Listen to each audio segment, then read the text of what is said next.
Apple, we need to have a talk. I've been doing some poking around in Apple Motion, and I've noticed something. There are at least 91 plugins and effects that are built into Apple Motion, but they are not in Final Cut Pro. And I have to ask you why. Why would I not want these tools? And I'm not just talking like stylistic effects and stuff. I'm talking really useful tools. For example, the Unsharp Mask tool. Why is that built into Apple Motion but not brought over to Final Cut Pro? It would have taken less than 5 minutes. I have a video right there showing you how to do it.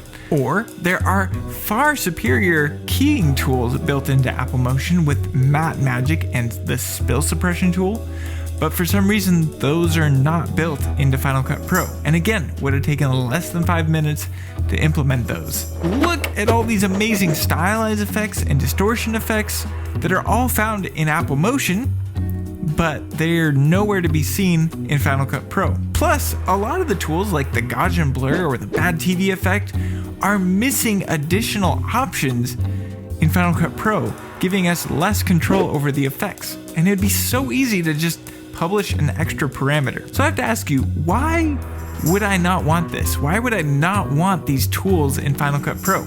I suggest that maybe you bring them over. It would make Final Cut Pro infinitely more powerful, might squash a bit of the competition, and it would make us happier as editors. But that being said, I decided I'm going to publish all these parameters over to Final Cut Pro, and you can pick it up as a plugin pack down below.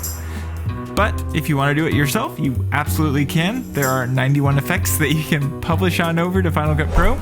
It's just really simple. You place the effect on the effect source, you publish all the parameters, and you call it a day. So you can absolutely go through those steps, save yourself some money. But if you want to save yourself some time, then you might want to pick up my plugin pack. Hope you guys have the best of days. Thank you so much for watching this semi-rant video.